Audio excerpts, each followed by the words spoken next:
Hello, everyone. Welcome to Dwell and Delve. The podcast where we talk about all things property, home, and moving and lifestyle as well. Nice. I'm James. And I'm Tanya.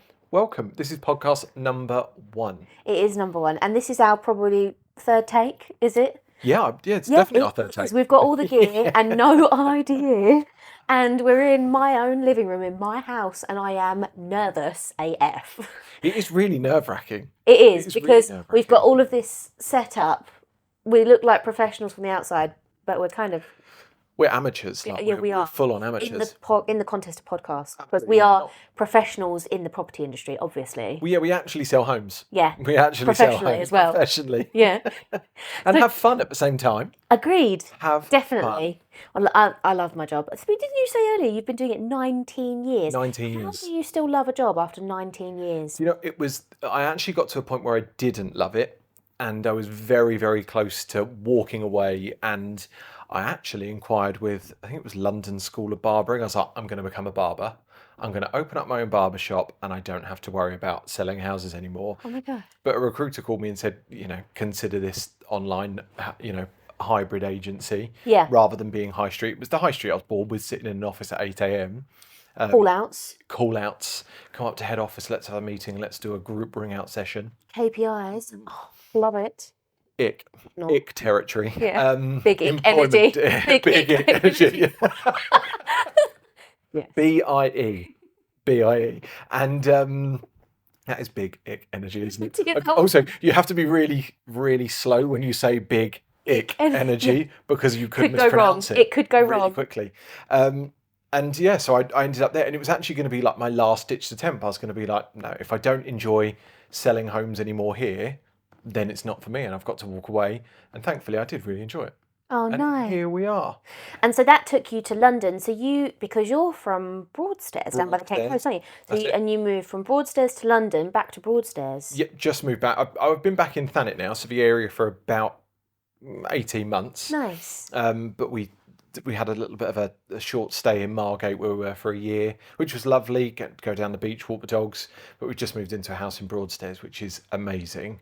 And we're in the middle of renovating the sitting room, which is hellish. But it's all fun. Yeah. It's all fun. Nice. It feels weird renovating a home for me rather than just talking to people about their moves. It feels weird it being me doing it, not helping someone else. Yeah, I bet. Because we're planning on filming in your living room next time, aren't you? Absolutely. Aren't we? Because it should be done. That'd be good. That's interesting that you moved into London for work and then back out, because I think it was last year, 2022, that more than 150 households moved to the commuter belt or beyond for more space, better lifestyle, that kind of thing. So, and I don't know about you, you may see a lot of Londoners coming out to the coast. I've seen a flurry of people that have post-COVID moved out further for more space, but then they've realised they need to spend more time in the city, so they're coming back. And equally, I still see Londoners now. Like one of my clients is moving out to get more for their money in the greener areas of Kent. Yeah, nice. So it's quite popular, isn't it? Yeah, and I think we're properly post-COVID, although it's obviously still around, cat's out the bag. I think we will see more people transition and it be more fluid. I think we saw prior to COVID, it was like mass move to London, like everyone wanted to be in, loads of people wanted to be in London.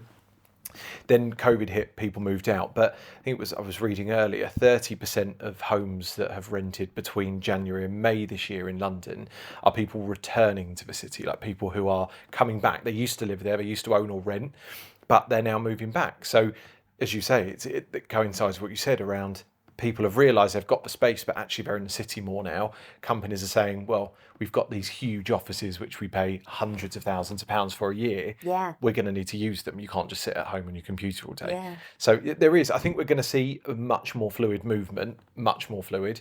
And obviously working patterns will change as well. Yeah, definitely. I'm seeing a lot more clients are saying to me now, COVID or post-COVID, I was at full time at home, work from home full time, and then now it's more like 2-3 days back in the office. People have got that balance. I had a couple clients; they actually moved to Norfolk, and they're one of them actually comes down to London Monday to really? Wednesday, and then Thursday travels back up home. That's nice. It's very nice. They get a That's balance. nice. Yeah, it's really lovely, and I think that it's a better quality of life for them. They moved out of London to have that quality of life, which was lovely. And I mean, that's not dissimilar to me. I've been in the industry nearly 10 years, and I lived in Southeast London most of my life. And then my boyfriend moved from up north, and he was like, no chance am I living in the city. So we moved out to Kent and live in a lot more greener space. But then it only takes me 25 minutes, 20 minutes to get to some of the properties I work with. Yeah, it's really nice. But it's not for everyone. I think that when people make that move out from the city to some of the lovely little Kent villages or whatever outside of London, they feel they still need something. I was speaking to one lady yesterday. She was like, I'm happy to move out of London, but I just need to be near a train station so that I've got that tie back in if I want to go back in for lunch and have drinks and whatever. Because if you've had that around you for such a long time, I mean, I had it around me for such a long time, and I enjoy it, but I don't feel like I need it. And I drive everywhere, so I'm happy to pop back in. But most people, if they use public transport a lot, they want that kind of that security net of having. It's like still being within touching distance, so that they don't feel like they're too isolated. Exactly. It was actually quite strange, and when I moved back down to like my area now, where I'm in Thanet, it was really weird adjusting because living in London, there was so much around and something going on at all times of the day, whether it be in one pub or another pub, or taking the dogs for a walk and there be an event in the park.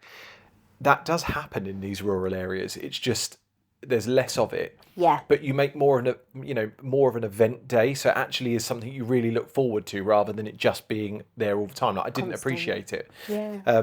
So you've been in the industry for 10 years? Yeah, nearly 10. Yeah, nearly 10. So what led you, because you're self-employed now, like myself, what was the shift for you going from the company you used to work for to being your own boss? Because it is a big move. People don't realise security goes, everything, and it's all on you. It's not the name above the door. Yeah, I think so. My employer was I think one of the best that I'd worked for in my career. Yeah, which was lovely. My previous employer, and the culture was good. There were no complaints in that respect.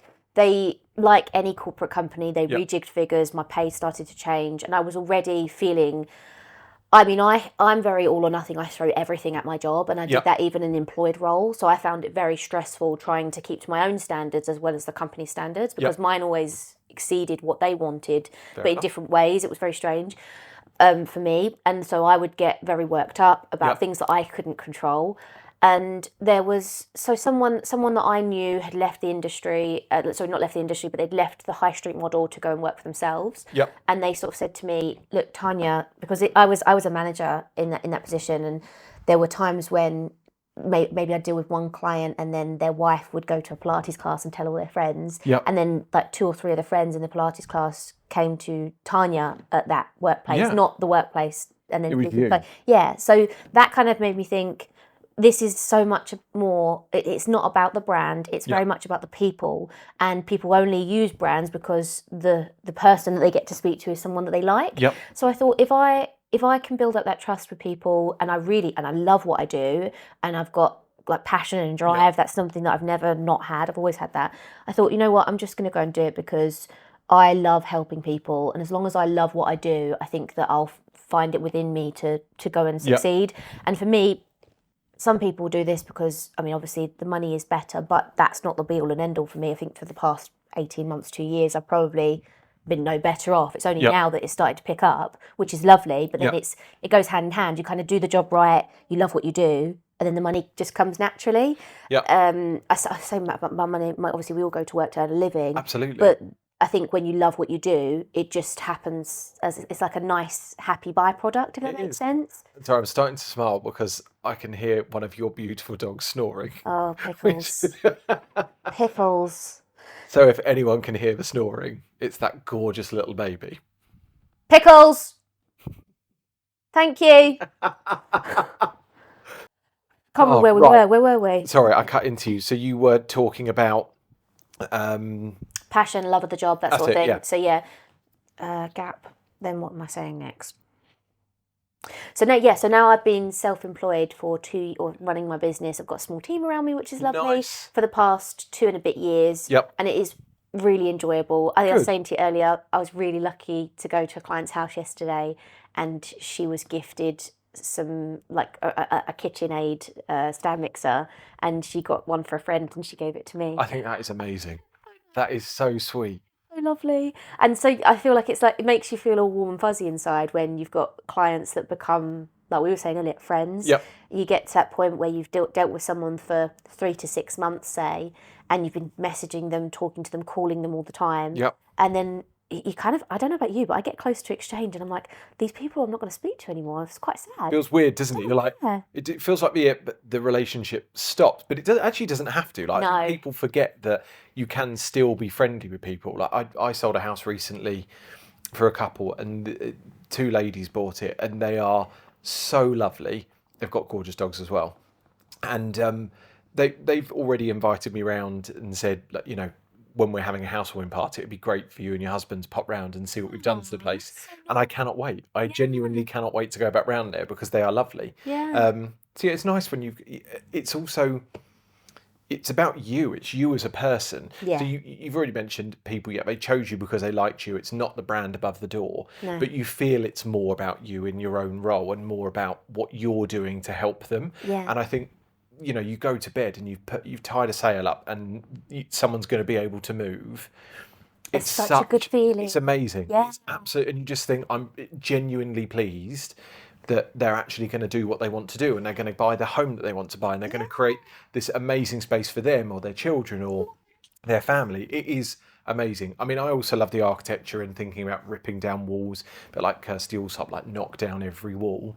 But the people side of it, I think people forget that it doesn't matter how much you love architecture, it doesn't matter how much you love just homes in general or being nosy and looking at what people do. If you don't get the people side of it right, No. you will never succeed because 100%. People won't trust you. They won't listen to what you're saying. Yeah, no, I totally agree. I think, and that's one of the reasons why we chose to do this, wasn't it? Because Yep. we've discussed it plenty of times, and there are questionable individuals in the industry. I think it's the best way to put it, isn't it? Really, It's really polite. very polite. Very polite. But there are quite a lot of the people that just don't care. I mean, Yeah. the thing is with this industry is there is real potential. Maybe on the high street, I suppose, if you're coming from in an entry level, there is potential to earn well, Yep. and therefore you get people that come into this industry just motivated by money, Yep. and that's the be all and end all for them. And as a result, the service standards and the clients come second, and that's where I think that is where service standards slip, and then where people get this kind of stigma of estate agents only care about their commission. Yeah, exactly. They don't care about anyone else. They lie. There's this whole massive stigma and you know, this perception of bad estate agents, and that was one of the reasons we wanted to do this, wasn't it? Because we thought it would be really nice to talk about, you know, some aspects of moving and how to make it less stressful and more enjoyable, and what you can do to help yourself move. But then also things like what have we planned? We've got an interior designer we're in contact with. We've got a florist. Florist. So, and I'm excited about the florist because we're going to do a Halloween special with that one, which is going to be amazing. A few things coming up with that. Builders, because we want to talk about, you know, what do you have to think about when you'll want to renovate your home, because it's not just as easy. People think I'll put a bathroom there, but they don't realise that actually all the services are on the other side of the home. So it doesn't always work, and it can be quite costly. Exactly, good ideas. So builder, I'm trying to remember what else we've got now. There's actually so much planned. I think we were planning on an interior designer, the builder, the florist, maybe even like we spoke about solicitors, surveyors, a mortgage advisor. Yeah, anything that's helpful for not just moving home, but actually, you know, throughout the process too. Because if you move into a property, yes, you will have engaged a mortgage advisor at the start of the process, but then afterwards, you might think some years down the line, I'd quite fancy a really large kitchen extension, and therefore I'd quite like to take some money out, whatever. And then you'll need to re-engage with your mortgage advisor. And those are kind of the questions that we want to sort of, I suppose, help with, dwell and delve into.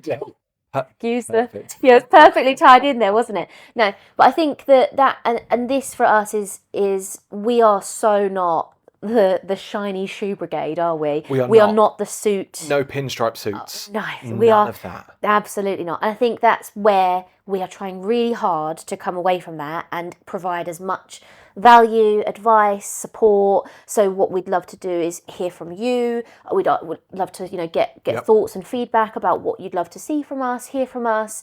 I think that I mean, you've said it's spot on. We want to hear from you because we want to know what you want to hear, and we want to be able to create an environment where you get the information you want about renovating your home, buying a new home, choosing the right person to work with, because Yes. estate agents aren't regulated, and so choosing the right one actually is so important. Agreed. And there's so many things that we can delve into. I needed to get something in. You needed After you got both of them in, I thought I need to get one in. But there's so many things that we will go into that I'm hoping will shine a light on things that people either don't think about or are even afraid to ask. Because I have buyers or sellers that ask me questions that they think are stupid or silly, or they feel stupid and silly asking them, and actually they're quite normal, but because we work with those things every day, it's normal for us. Yeah. They do it once every 5, 10, 15, sometimes 50 years. Some people haven't moved for. Yeah. So they're not going to know how things work. So ask the questions. Yeah, absolutely. And I think that we were discussing this earlier. We'd quite like to talk about some of the lingo that we don't approve of. Was it like, what was it we said? I said earlier, 3-piece bathroom suite. Why do estate agents put that in? Because what else is going to be in the bathroom? Yep. Like there's a sink, there's a toilet, and there's a bath in the bathroom. It's a standard 3-piece suite. Stop calling it a 3-piece suite. Anyway. Wash hand basin. Yeah. There's so many. We won't won't dwell into it now. Won't delve into it now. But those are the kind of, I think we'd like to go into all of that. And we will wouldn't we? Yeah, definitely. There's a lot to talk about and a lot to shine a light on, as I've already said. Delve into. I was about to say it was on the tip of my tongue and I didn't say it. I failed. No, I'm joking. You haven't. I haven't. Yeah, I think that, we'd like to do these weekly, wouldn't we? Yep. And then I think we're kind of got the plan of doing them seasonally as well. So we've got the Halloween special. We'd like to talk about some Christmas things. Definitely. And then have guest appearances and some lovely things to show you and some tutorials and all sorts of exciting things. So many things. But we would love to hear from you. If there's anything that you think, actually, I think that would be really interesting to see Tanya and James talk about, or perhaps you've seen something funny in a listing, that you thought, oh my gosh, I can't believe the estate agents put that. Yeah, like send the weird photos. Send us in, the weird photos. Yes, we would love to see it. But yeah, I think that's like our first episode, kind of, isn't it? Yeah, I feel really proud of us. We've done good. We've done well. Give myself a little pat back. Oh, Thank you, James. Thanks very much. So please make sure to like, follow, and subscribe. Yep. And we will see you same place, same time next week. And thank you very much for sitting with us through any nerves that we may have had for our first episode. And we look forward to hearing from you very soon. Take care. Bye.